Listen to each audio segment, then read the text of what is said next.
Look around. The internet you're on, the friends you connect with, the route your GPS just calculated. They're all the same thing. A graph. Imagine a city. Each location, a dot. Each road, a line. That's it.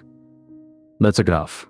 In data structures, we call the dots vertices and the lines edges. Together, they describe relationships, not just data, but how data connects. Formally, a graph G is a pair, a set of vertices V, and a set of edges E. Each edge links two vertices. Simple.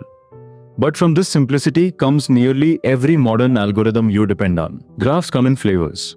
Directed, where edges point one way, like one-way streets. Undirected, where edges flow both ways, like friendships. Weighted, where each edge carries a cost, distance, time, money. And cyclic or acyclic, depending on whether you can walk in circles. But how do we store a graph in code?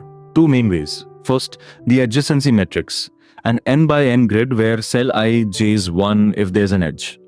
Fast lookups, but it wastes space when the graph is sparse. Second, the adjacency list. For each vertex, store only its neighbors. Compact, efficient. The default choice for most real-world graphs, where connections are sparse compared to all possibilities. Now let's level up. You're given a graph. How do you explore it? Breadth-first search spreads outward like a ripple in water. Visit a node, then all its neighbors, then their neighbors. It guarantees the shortest path in unweighted graphs. The secret?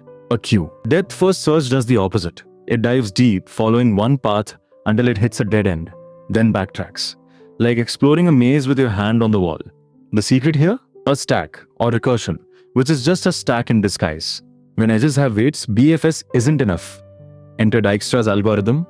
It greedily picks the closest unvisited node, updates distances to its neighbors, and repeats. This is what powers Google Maps every time you ask for the fastest route. Sometimes we don't want the shortest path. We want to connect everything with minimum total cost. That's a minimum spanning tree. Kruskal's algorithm sorts edges by weight and adds them one by one, skipping any that would form a cycle. This isn't theory. Social networks find your friend suggestions through graph traversal. Compilers detect circular dependencies with cycle detection. Neural networks are graphs. Even your brain is one. Here's the beautiful part. In Python, a graph is just a dictionary of lists, a few lines of code. And yet, this tiny structure is the silent engine behind almost every system you use today. Graphs aren't just data structures. They're a way of seeing the world. Once you start noticing them, you'll see them everywhere. In maps, in conversations, in code, in life itself. If this opened your eyes, like, subscribe, and stay curious. Because the next algorithm you learn might just change the way you think.